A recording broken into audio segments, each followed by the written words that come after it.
The moment my brother told me to be useful for once, I realized something chilling. He had no idea who he was actually talking to. If you've ever been humiliated in public by family, the kind of humiliation that burns into your memory, then stay with me. Because this dinner didn't end the way anyone expected. My name is Roxanne Hale. I'm 38 years old. And for the last 6 years, I've worked as a private operations consultant for manufacturing firms across the Midwest, quietly, contract-based, and deliberately invisible. Which is exactly why what happened that night cut so deep. It was my mom's birthday dinner. A long oak table, overcooked chicken, forced laughter, too many opinions. We were at my parents' house in Toledo, Ohio, surrounded by about 20 relatives who all believed the same story about me. That I was between things. That I was figuring life out. That I was struggling. My brother Caleb, 41, loved that story the most.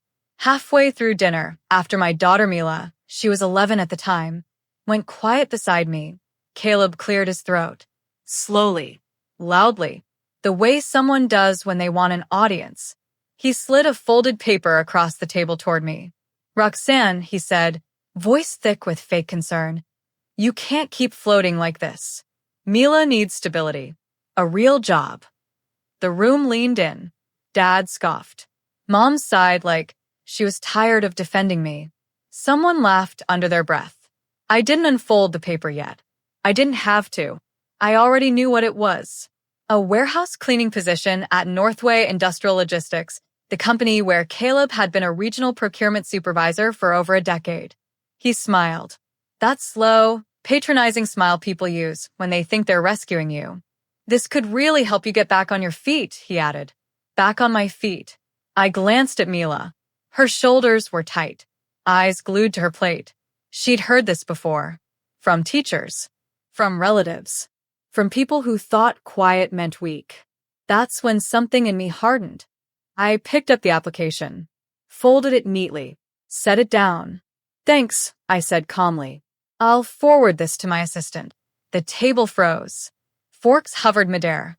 Someone whispered, assistant. Caleb blinked. Once. Twice. What assistant? He snapped. Roxanne, stop joking. I looked him straight in the eye. Oh, you know her, I said. She signs off on supplier audits at Northway. His face drained of color. Because in that instant, the story he'd built about me, lazy, drifting, dependent, started cracking. And here's the part no one at that table knew yet.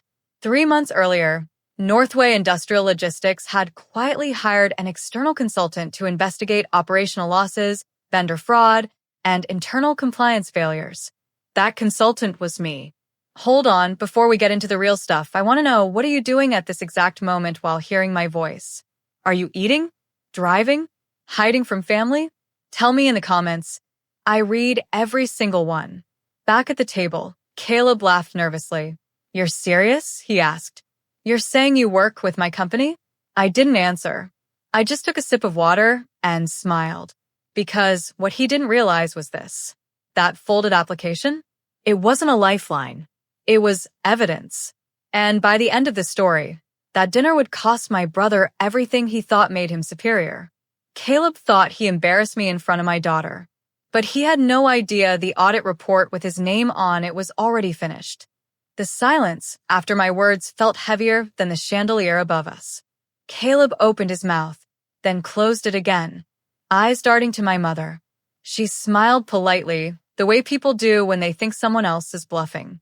You're not serious, Caleb said finally. You clean spreadsheets now. I leaned back in my chair. Among other things, a few relatives chuckled. Nervous, uncertain laughter. They still thought this was one of my phases. But Mila shifted beside me. She felt it too. Something had changed. Caleb waved his hand dismissively. Look, Roxanne, this is about responsibility. You bounce around, and now you're pretending to be some consultant. I didn't raise my voice. I didn't smile either.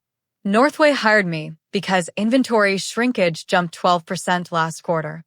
My uncle coughed. Someone dropped a fork. Caleb scoffed. You wouldn't even know what that means. I turned to my mom. It means internal failure or theft.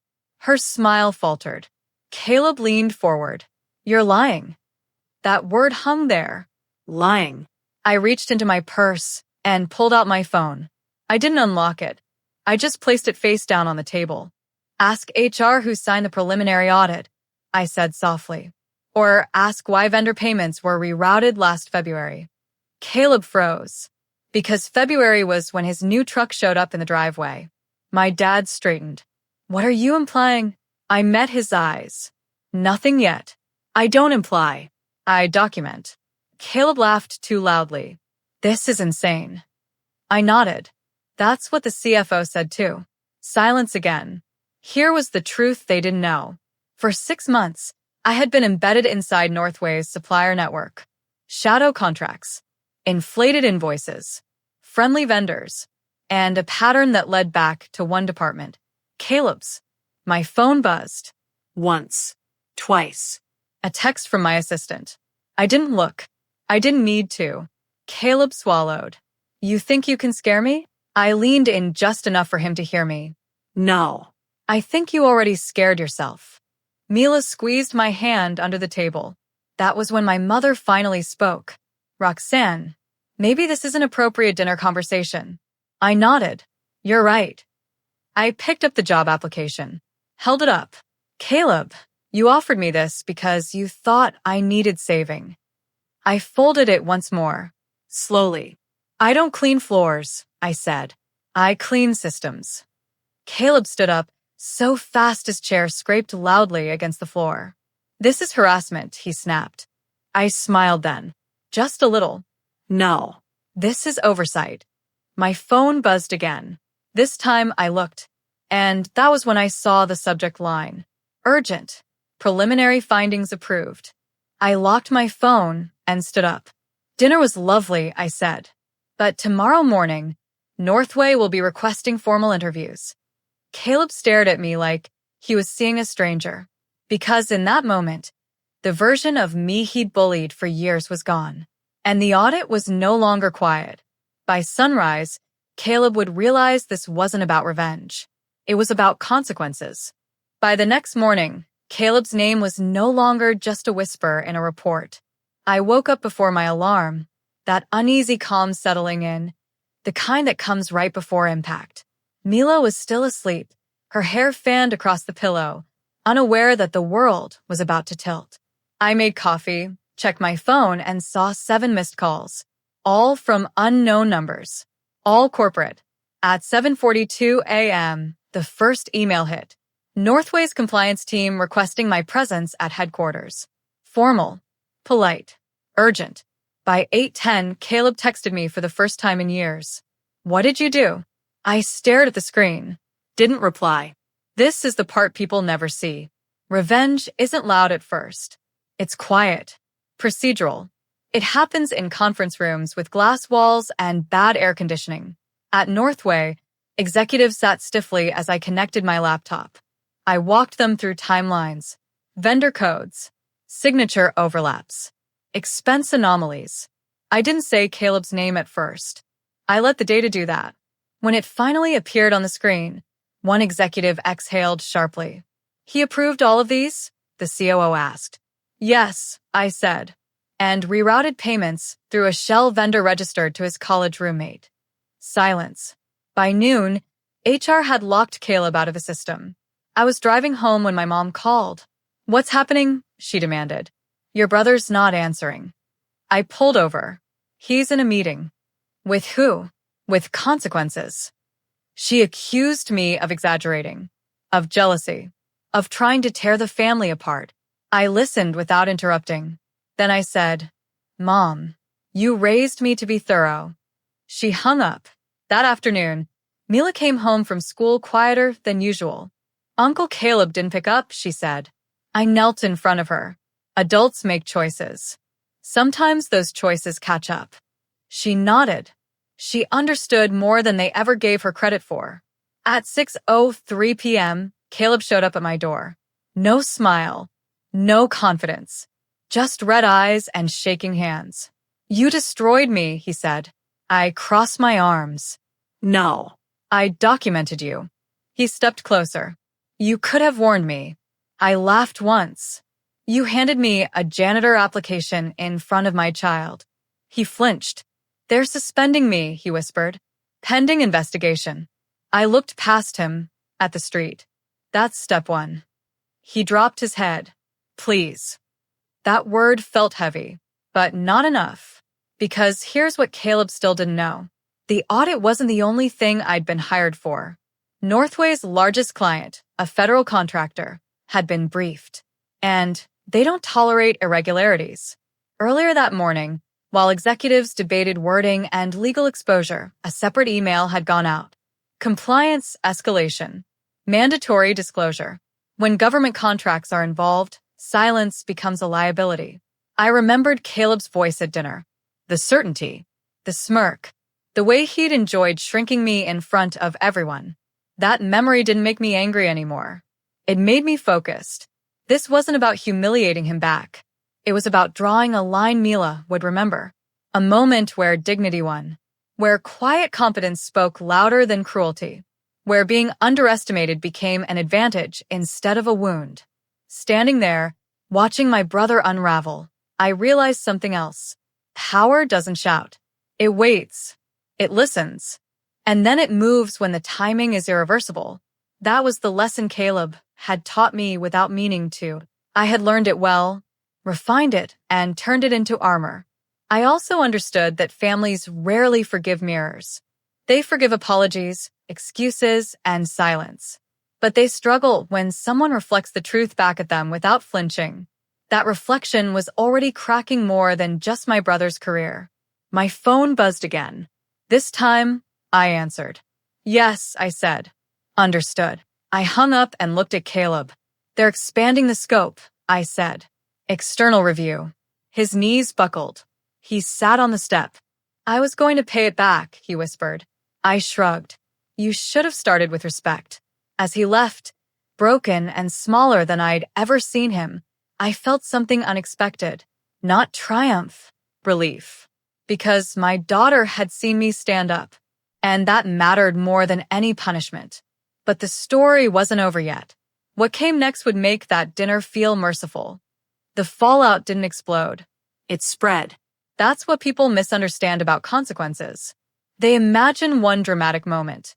Instead, it seeps into every corner of life, quietly rewriting everything. 3 days after Caleb left my porch, my mother called again. This time her voice was softer. Careful. They're saying federal auditors are involved, she said. Is that true? I looked out the window at Mila doing homework. Yes. A pause. Then, your father's worried. I almost laughed. Dad had never worried when I was the family joke. When my choices were questioned. When my competence was invisible. They asked us questions, Mom continued. About Caleb. About money. I closed my eyes. That's standard. What did you tell them? The truth. She didn't like that answer. Over the next week, the family group chat went silent. No memes. No birthday reminders. No passive-aggressive Bible verses.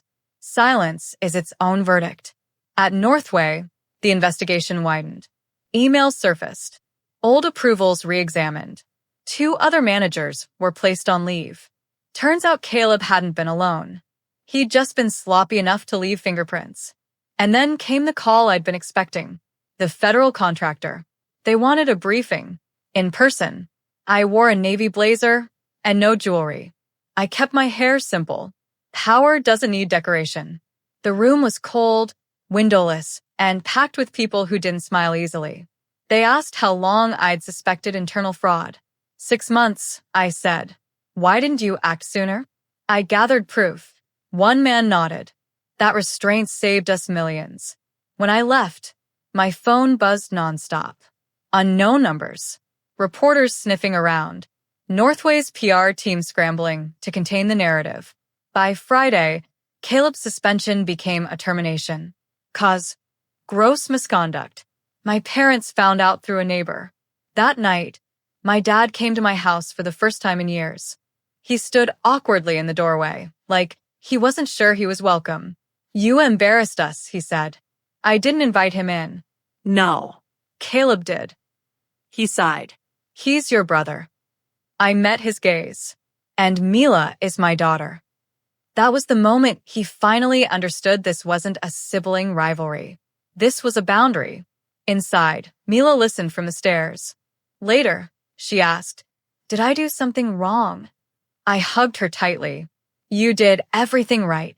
At school, whispers followed her for a few days. Kids repeating things their parents said. But then it faded. Truth has a way of exhausting gossip. What didn't fade was the shift. My mother stopped giving advice. My father stopped making jokes. Relatives stopped underestimating me. Not because they suddenly respected me, because they were afraid of misjudging me again. One afternoon, an envelope arrived. No return address.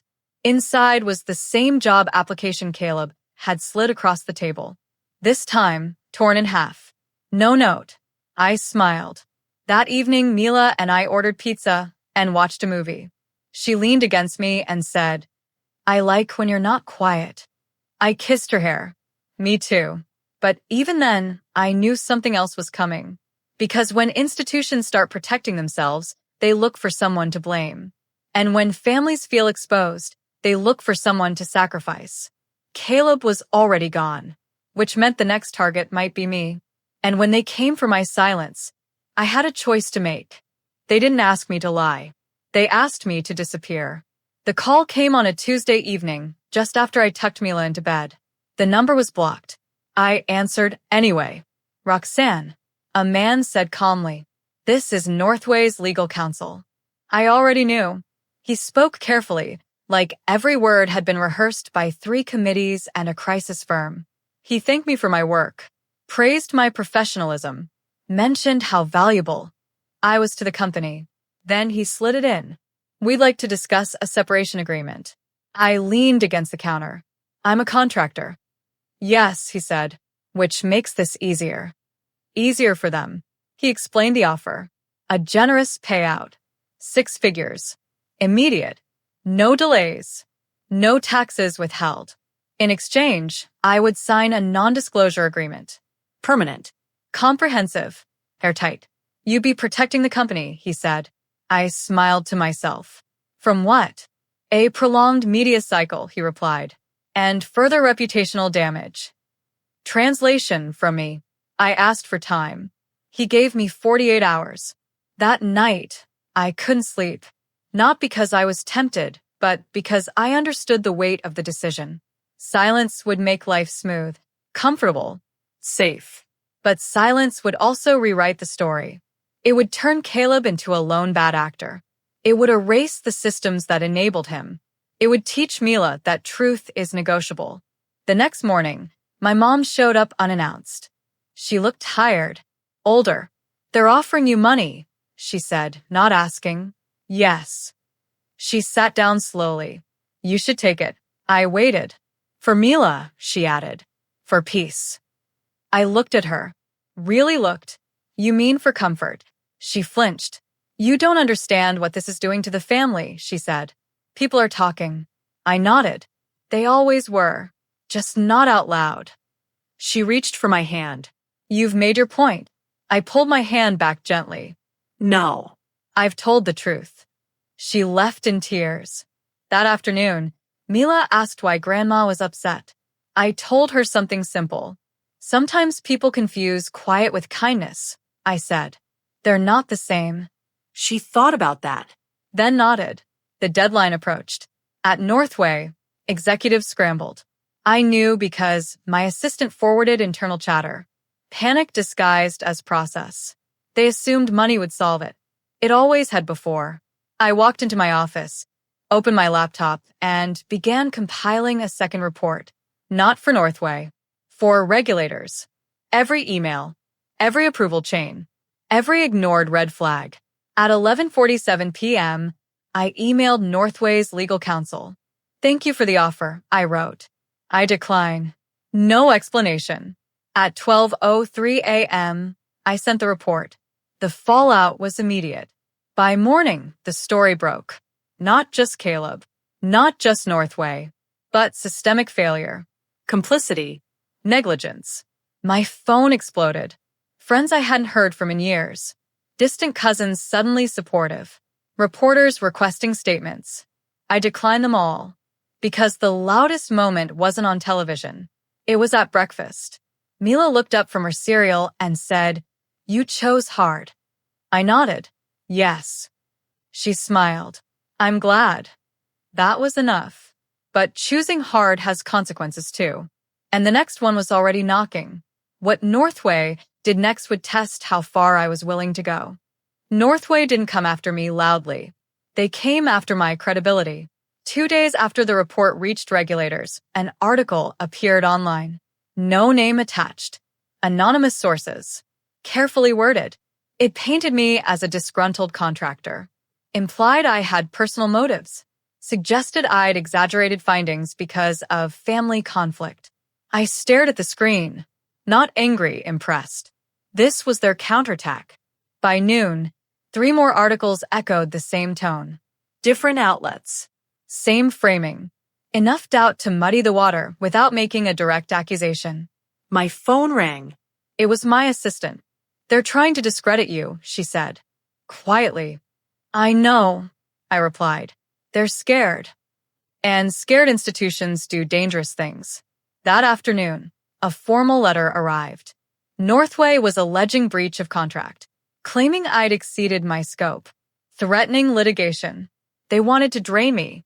Time. Money. Energy. My mother called again. You see, she said, this is what happens when you don't let things go. I didn't argue. I just said, watch. Because here's what Northway still underestimated. I never work alone. Every audit I conduct runs parallel documentation, time-stamped, third-party archived, legally insulated. It's the only way to survive in rooms full of powerful people who smile while sharpening knives. I forwarded the articles to my attorney. She replied with one sentence. Good. Now we move. By the end of the week, Northway's legal threat evaporated. Quietly. No announcement. No apology. Because my attorney had responded with something stronger. Evidence that Northway executives had been informed of irregularities months before hiring me and chose to delay action until losses became impossible to hide. That delay? That's liability. Suddenly, I wasn't the risk. I was the shield. Meanwhile, Caleb tried reaching out again. Emails this time. Long ones. Apologetic. Broken. He said he'd lost friends. That no one returned his calls. That his reputation was ruined. I know you hate me, he wrote. I didn't respond. Not because I hated him. Because this wasn't about him anymore. At school, Mila's teacher asked to speak with me. She'd noticed a change. She's more confident, the teacher said. She speaks up. I smiled. I know. At home, I found Mila drawing at the table. She'd sketched a woman standing tall while shadows fell behind her. That's you, she said. I swallowed hard. That night, I finally spoke publicly. Not to reporters. Not to social media. I testified. Regulators requested my statement under oath. Clear. Methodical. Unemotional. I laid out the truth. Not revenge. Not anger. Just facts. When I finished, one investigator nodded slowly. You realize this will expand. Yes, I said. It should. After that, the tone changed. The article stopped. The threats vanished. The narrative corrected itself. Northway's board announced restructuring. Senior leadership stepped down. New compliance officers were appointed. Caleb's name disappeared from headlines, replaced by something larger. Systemic accountability. My parents stopped calling. Not out of anger. Out of uncertainty. They no longer knew where I fit in their story. And that's when I understood the final shift. I wasn't invisible anymore. I wasn't underestimated. I was inconvenient. And for some people, that's unforgivable. The apology I never expected was the one that came next. The apology came from the last person I ever expected. It wasn't Caleb. It wasn't my parents. It was my mother-in-law. She called on a quiet Sunday morning, her voice tentative, like she was stepping onto unfamiliar ground. We'd never been close. She'd always been polite but distant, the kind of woman who believed family harmony mattered more than truth. "I owe you an apology," she said. I didn't interrupt. "I watched that dinner over and over in my head," she continued, "and I realized we all enjoyed having you below us." There it was. Raw. Honest. She came over that afternoon, brought soup, sat at my kitchen table, looked at Mila with something close to admiration. "She reminds me of you," she said, "before you learned to stay quiet." Mila smiled. That moment mattered more than any headline. But apologies have a way of stirring things loose. Because once one person admits the truth, others start feeling exposed. A week later, my father asked to meet. We sat on a park bench. Awkward space between us. He didn't look angry, just tired. "I failed you," he said. "I thought pushing you would toughen you." I looked at him. "You didn't push. You dismissed." He nodded slowly. "I see that now." That was his apology. Imperfect. Late. But real. Then came the call that changed everything. A new firm reached out. One I'd admired for years. They'd followed the case closely. "We want you," the CEO said. Not just as a consultant, as a partner. The offer was more than money. It was agency, control, respect. I accepted. When Caleb found out, he sent one final message. "I understand now," he wrote. "You were never weak. I just needed you to be." I didn't reply. Some realizations don't need acknowledgement. The following month, Mila had a school presentation. Career day. Parents invited. She stood in front of her class and said, "My mom fixes broken systems." The teachers smiled. The kids listened. Later, Mila asked, "Was it revenge?" I thought carefully. "No," I said. "It was self-respect." She nodded like she'd been waiting for that answer. That night, I reflected on how easily narratives form, how families assign roles. The strong one, the successful one, the disappointment, and how uncomfortable it becomes when someone steps out of the role they were given.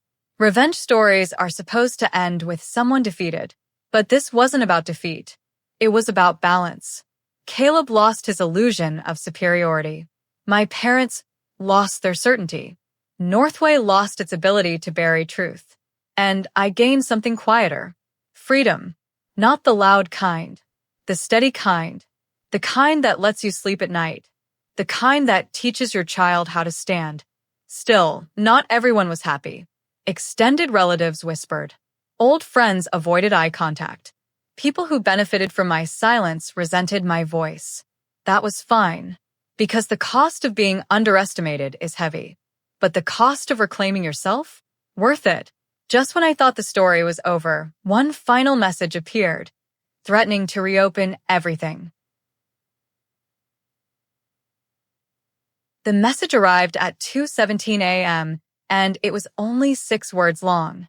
"You don't know the whole story. No name. No number. Just an email routed through 3 servers and designed to unsettle me." It worked. I stared at the ceiling for a long time, listening to Mila breathe softly down the hall, wondering who still thought they could pull me back into the dark. By morning, a second email arrived. Longer this time. Careful. Almost polite. It claimed there had been another layer to the fraud at Northway. Someone higher up. Someone who deliberately positioned Caleb as the visible fall guy while siphoning off far more money. And according to the sender, that person believed I had stopped digging too soon. The implication was clear. If I reopened the case, things would get ugly. If I didn't, the truth would stay buried, and I would be complicit. I forwarded the emails to my attorney. Her response was immediate. "Do not engage. This could be bait." I knew she was right, but I also knew something else. Truth doesn't stop being true just because it's inconvenient. That afternoon, I met with my new firm's executive board. I laid everything out. The emails, the implications, the risks. Silence followed. Finally, the CEO spoke. "If you pursue this, you'll make powerful enemies." I nodded. "I already have." He studied me, then smiled. "Good. Then you're the right person." We decided on a controlled approach. No leaks. No speculation. Just verification. Quietly, I pulled public records. Cross-referenced shell entities. Followed the paper trail the way I always had. And the sender was right. There was someone else. A senior executive who'd approved overrides. Someone who'd signed off on delays.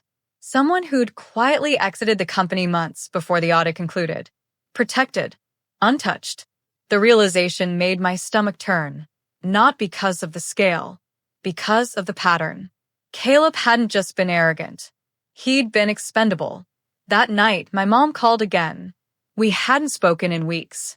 I heard rumors, she said carefully, that this isn't over. I exhaled. It might not be. She hesitated. I'm scared for you. That was new. I'm not, I replied. I'm prepared. She didn't know how to respond to that. The next step was delicate. I couldn't act as a private consultant anymore. This required official channels. So I requested a meeting with regulators. In person. When I presented the findings, one investigator leaned back and folded his arms. You understand what this means, he said. This implicates people with influence. Yes, I said. That's usually how it works. He nodded slowly. We'll take it from here. As I left the building, my phone buzzed again. Another message from the anonymous sender. Thank you for not backing down. I never found out who it was. Maybe a whistleblower. Maybe someone trying to ease their conscience. Maybe someone who just wanted the truth out. It didn't matter. What mattered was this. I'd crossed a line that couldn't be uncrossed. At home, Mila noticed I was quieter than usual. Are you okay? She asked. I smiled. I am. Just finishing something important. She hugged me. You always do. That night, I slept deeply for the first time in days. Because whatever happened next, I knew I'd chosen the same path again. And that choice was about to change everything one last time. The final fallout wouldn't hit Northway first. It would hit my family. The damage reached my family before the headlines caught up. It started with a phone call from my aunt, the one who never missed a chance to comment on my choices. Her voice was tight, almost trembling. They're asking questions about us, she said. About money. About Caleb. I closed my eyes. They're asking about everyone. By the end of the week, it was undeniable. Investigators weren't just tracing corporate lines anymore. They were mapping influence. Who vouched for whom? Who looked the other way? Who benefited indirectly? And families, it turns out, are excellent hiding places. My parents were interviewed separately. So were two cousins who'd consulted for Northway years earlier. Small checks. Favorable timing. Nothing dramatic on its own. But patterns don't need drama. They need repetition. My mother showed up at my house unannounced, panic etched into her face. This has gone too far, she said. They asked about our mortgage. I poured her tea. Then answer honestly. She stared at me. You don't understand. This is humiliating. I met her gaze. So was that dinner? She flinched. What do you want from us? She asked. The question surprised me. I want you to stop asking me to be smaller, I said. Even now. She sat down heavily, realization dawning slowly. You won't stop. No, I said gently. I won't. That night, my father called. Not angry, not defensive, just quiet. They asked if we ever suspected Caleb, he said. And I asked. He hesitated. I said no. I nodded.